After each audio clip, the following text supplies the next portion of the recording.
You're watching CoinDesk. This next interview is one of the highlights from Consensus 2025.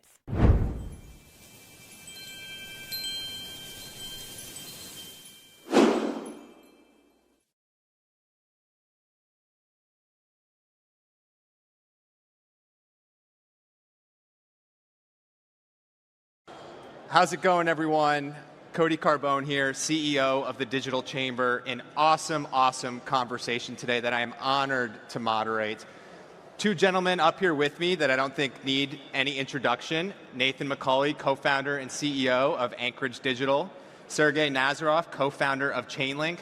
Really cool conversation for you today. These two gentlemen have been spending a lot of time in my hometown, Washington, D.C. I don't think anyone needs an introduction to Anchorage or to Chainlink, but I think what people are interested in is why are these two founders spending so much time now in the nation's capital? I think where we have to start, March 7th, the crypto summit at the White House. Both of you were there. Give us the inside scoop. How was your trip to the crypto summit at the White House? Did you see or hear anything that surprised you? Maybe we start with you, Nathan, and go to Sergey. Sure. So I think it was just an incredible opportunity to get to visit the White House. At least for me, it was the first time I'd been there. I don't know about you, Sergey, but it was really a culmination of one of the things that I think President Trump promised during the campaign was to really listen to the industry, to invite us in, to establish kind of an open dialogue with the industry about what's going on. And from the first or second day executive orders that he passed leading up right there to that summit, it's been the beginning and kind of the middle in a sense of, I would say, incredible engagement with the digital asset industry that's just been so refreshing. And it was just really an honor to be there, and I really appreciated it. Yeah, it was great. At the end of the day, the two things that surprised me, firstly, was the seniority of the people there. So the Secretary of the Treasury, Secretary of Commerce, Hester Peirce, the Commissioner of the SEC, Caroline Pham from the CFTC, senators, congressmen, all these extremely senior people. And that's not something you see in countries where the blockchain adoption rate is very high. And to see that level of commitment and interest for such senior people in the government was frankly very positive and motivating about my own views and ideas of how Washington D.C. is going to progress with these problems. The second one that I found very interesting was the concept that our industry was unfairly persecuted, which I generally agree with. And there was this whole conversation before, during, and after the public part of the session, where there was a tendency to view our industry as being artificially depressed in the United States. And the word lawfare was used a lot of times from the people in the administration and by a few others. But generally speaking, I think that there has been a period of kind of unfair singling out of our industry because of one or two negative events, of one or two bad actors, or the loss of consumers' money in a few individual cases like FTX or a few others. And I think that it made very clear to me that time is like well behind us, right? So you have all these senior folks, and you have a clear understanding that whatever happened is in the past, and that it kind of needs to be right-sided towards an acceleration of our industry rather than a deceleration of it. All of which I found extremely positive. Yeah, I had missed the part about what was surprising, so I just want to add on a little bit there. I think there were two comments that came out that I thought were particularly inspiring there in person. One of them was the little bit of commenting on the Bitcoin Strategic Reserve and David Sachs's framing on the Bitcoin as being particularly special. And he actually used the comment that Bitcoin was created via the Immaculate Conception, which the analogy there is not lost on anyone. What he's saying there is something quite profound.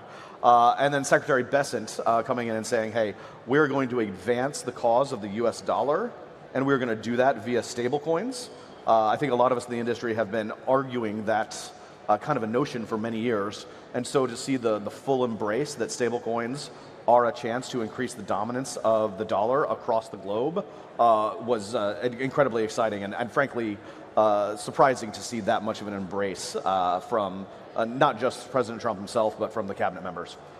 And I'm sure it was validating for you two founders who have been pushing for clarity for so long in the United States, this moment to gather at the White House with, as you said, Sergey, the top leaders, the most senior leaders of our government, this culmination of that, the United States government is finally prioritizing that.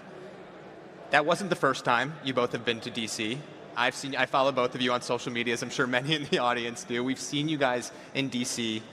many times throughout the year. What are each of you trying to achieve in D.C. through your time spending there? Maybe we'll start with Sergey and then go to Nathan.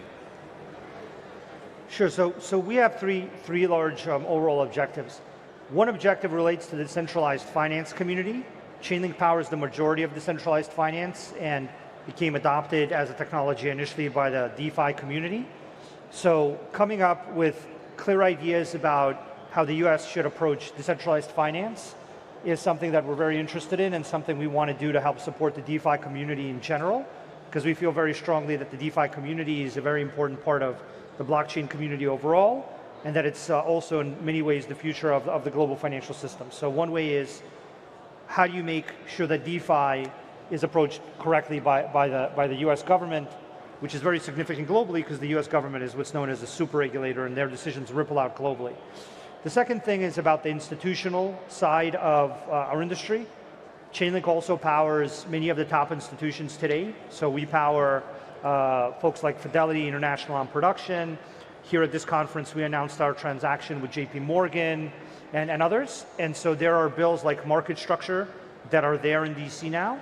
And they cover a lot of the distinction, or try to cover the distinction between cryptocurrency versus some other types of asset, who covers it, the SEC versus the CFTC, and various other topics.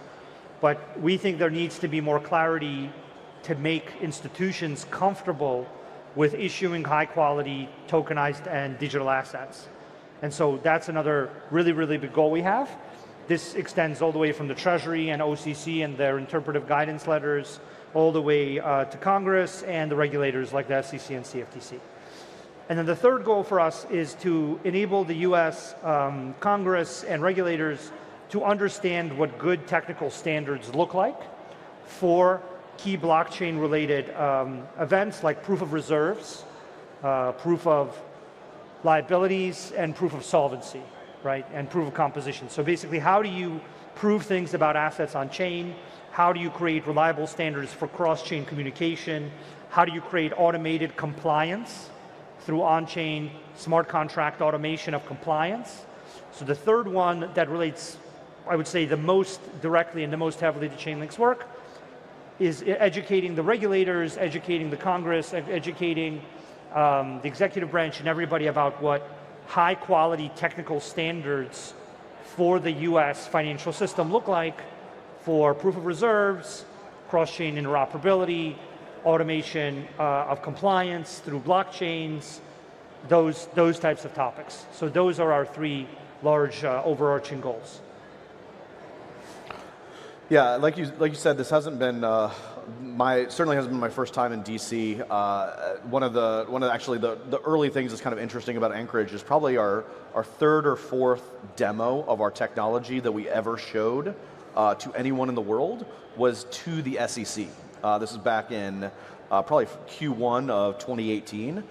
We took our technology to them and showed, hey, we think we can be a qualified custodian for digital assets. We think this is the way of the future, and we actively want to seek regulation. We would like to be under the careful eye of a regulator, and that's been something we've been on since the very beginning.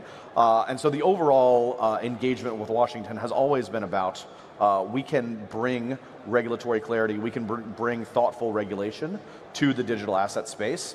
And so what our current engagement there between, I testified a couple of times, I testified both at the House Financial Services Committee and to Senate Banking, is that this can be done well, and we think there's an incredible opportunity to do that. We will continue to engage there. This has been kind of something that's always been at the forefront of our minds, and something that we thought was necessary in order to secure institutional adoption in the digital asset ecosystem.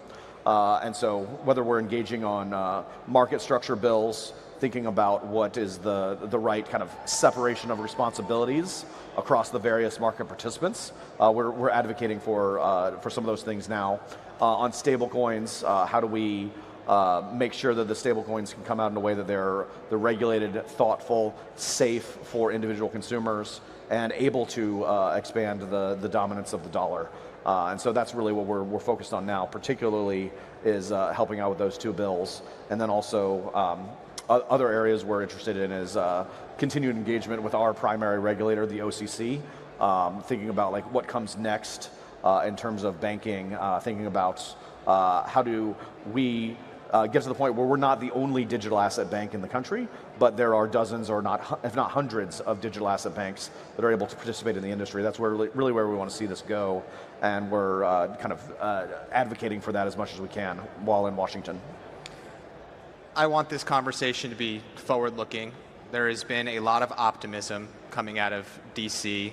There's been great progress from the White House and from Congress, but for Nathan, specifically for Anchorage, it hasn't been all roses. There was a report in Barron's last month about a DHS probe into the company's practice and policies, and I know this may be sensitive, and I hate to put you on the spot, but is there any light you can shed about the probe and where it currently stands? Yeah, thanks for asking. I'm happy to address that. Look, this article came out. We didn't comment on it. Felt it was irresponsible because it was so speculative in nature, and so we kind of stayed out of participation in that article. But of course, looked at it and took it seriously. Had our lawyers look into it, checked in, uncovered every stone, and there is no investigation into us. That is unambiguously clear at this point. And so, frankly, I'd say that article is what some might call bullshit. And so I'm happy to clear the air on that. And for me, the thing that's most kind of makes me most sad about things like that is that it makes me worried that other people won't decide to follow our path. You kind of make your identity about being regulated, about being thoughtful, about following every possible rule, about following rules that don't even exist yet because they're just the right way to do it. And so my sincere hope is that no one would be discouraged from actually pursuing regulatory clarity in the way that we have because we think it's the right path. Well, that's fantastic news, and I appreciate you being willing to share that. So speaking of where some may find a lot of bullshit, let's talk about Congress. we talked. You're going to get us in trouble. I got to deal with them on a daily basis. We've talked about stablecoin legislation. We've talked about market structure legislation. For you two gentlemen who are spending a lot of time in D.C., what do you think is going to happen in Congress this year? Ooh, I feel better predicting the price of Bitcoin. That's a tricky one. Look, I think the highest level thing, and I remain a default optimistic person, so I'll caveat this, that I actually do think both of the bills are going to pass. Both the stablecoin legislation, whether it's the stable or genius or kind of whatever happens in reconciliation, I do think that's going to pass because there is bipartisan understanding that this is critically important for the U.S.'s standing in the global economy. The opportunity presented by stablecoins is profound, and it's very clear that there is bipartisan understanding of that and bipartisan support from that. And the good news with the stablecoin legislation specifically is that's, relatively speaking, quite simple. It's a very specific question: how do you create stablecoins, have them properly reserved, who oversees that, and what does that industry look like? That's a relatively straightforward one to understand, and I think there's a lot of bipartisan support there. I think there's going to be a lot of work to do on market structure. There's a lot of questions. Should the market structure of crypto mirror traditional market structure, or should we have more integrated offerings? I think there's a lot of questions on either side. What are the conflict of interests kinds of things that ought to be considered? There's been a lot of difficult things that have happened in financial markets over time, where safety and soundness of the entire system has been preserved, because of that separation of concerns. Custodians having their role, brokers having their role, exchanges having their role. And so I think a lot of the question there is going to come on what is that designation of different responsibilities. So that's one area that needs to be debated and kind of thought through on a bipartisan level. The second one is how do we categorize assets? What actually is a security? What actually is a commodity? What is a stable coin? Who is going to have legislative and kind of oversight responsibility over those? So I think market structure will pass, but it's certainly the bigger bear to be defeated. From our point of view, actually, it's kind of funny because we're more interested in stablecoin bill passing because that's one where, particularly for Anchorage, regulatory clarity is helpful. Because we're already a national bank, market structure doesn't affect us that much because national banks are allowed to hold securities, commodities, currencies. And so we have actually a good amount of regulatory clarity on that. But I think for many industry participants, the market structure one will be where a lot of the future of the industry kind of gets debated and fleshed out. Sergey, what about you? What do you think is going to happen this year in the legislative debate? I think that stable coins, the stable bills will pass. I think that's in a good place, and there's more agreement there, and there were some last-minute hiccups recently, but I think it's probably going to get largely resolved and pass, and hopefully relatively soon, before the August recess. Market structure, I think, is a much more expansive bill that will affect both the crypto industry and the traditional banking industry as it moves into the Web3 way of doing things. I mean, I think it's absolutely critical, and on the one hand, I want to expand the scope of what it does to make the institutional participants more comfortable with doing more. But on the other hand, I'm kind of worried about expanding the scope in that there's still a number of unsettled things that need to be resolved. I think that the time to pass something like that is definitely now, while there's all this positivity across both houses, both the House and the Senate, and from the administration and from the regulators. Like, if there was ever a good time to pass a bill like this, it's basically now. So if you can't pass it now, I mean, there has to be some pretty big force at this point that changes the equation to make you pass it later. I mean, that force could be U.S. competitiveness. That force could be people in the government viewing some adversary of the U.S., choosing to do more blockchain stuff and then choosing to catch up to that. That could happen, but the conditions right now are still pretty close to ideal to pass something like that. I am not sure if that's going to pass this year because of how unfinished it is in some respects, and I hope that it does. So I think there's still a lot of different groups proposing a lot of different things, and the market structure bill also has the capacity to give some of those groups advantages if something is passed a certain way, right? So that's my worry about that. But I think at the end of the day, everyone still sees that there's like this window in time, and we need to take advantage of that window. So in terms of the positive, or they didn't put it, the optimist side of it, I think at the end of the day, the industry will put aside whatever personal gain they might have, and try to take advantage of this brief window. That's my recommendation to everybody, is just pass the thing. Your personal interests are kind of important to you, but don't mess with this window, right? Kind of keep this thing relatively tight and brief, unless there's something really critical, and let's just pass it while the window is there. Is kind of my advice in my view. Hear, hear. Well, maybe, we started the conversation talking about the White House. While Congress is debating this legislation, Nathan, you mentioned your primary regulators, the OCC and the prudential regulators. I imagine, Sergey, you might be dealing more with the market regulators. What are you guys looking for from the regulators as Congress is debating legislation? What do you want to see from the agencies? We have Bo coming on next. What do you want to see from the White House Crypto Task Force? Yeah, so I think there's a certain class of problems that can only be solved with legislation. And I think between stablecoins and market structure, there's been a good delineation of what can and should be solved at within the legislative body, and in service of like debate and serving the American people. There's a huge amount of things that can be done just by the agencies themselves.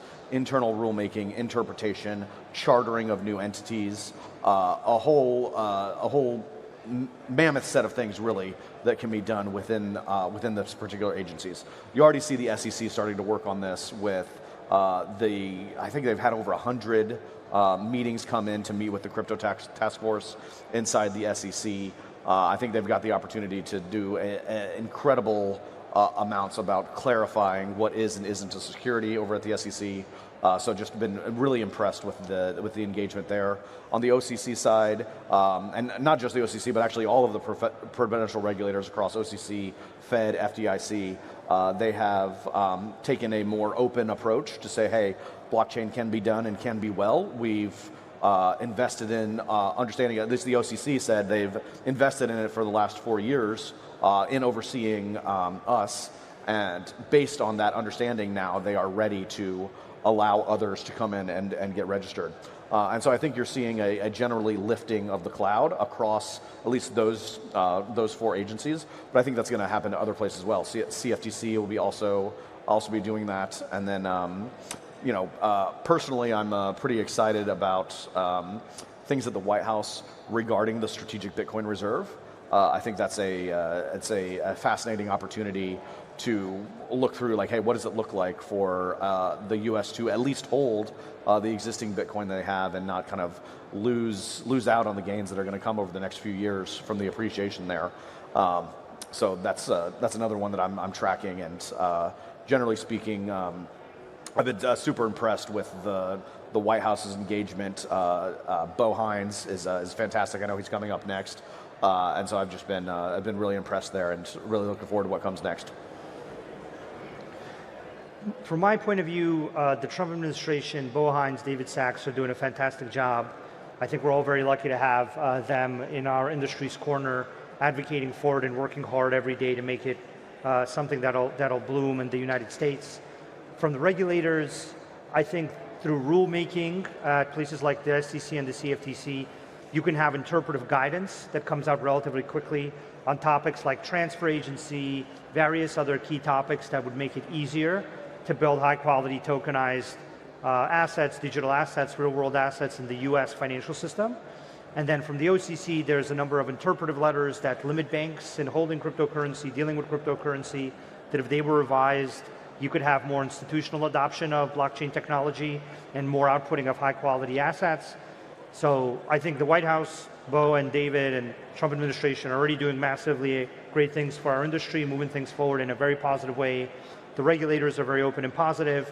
Some interpretive guidance to clarify things for institutions would be very positive, and for our industry in general, reducing the risk of doing things on chain. And the OCC's interpretive letters getting revised, or some things there to make it clear that dealing with cryptocurrencies, how to account for cryptocurrencies, holding cryptocurrencies, all these things are safe and something that banks and regulated institutions can do. Those things happening quickly, even before market structure or stable coins, I think could have a pretty big and nearer term impact even than legislation. So those are the things I'd be looking at, or I am looking at and working on. Unfortunately, 25 minutes goes very quickly, and we're out of time. Thank you both for your leadership in the industry. Thank you both for your leadership in DC. Ladies and gentlemen, please give it up for Nathan and Sergey.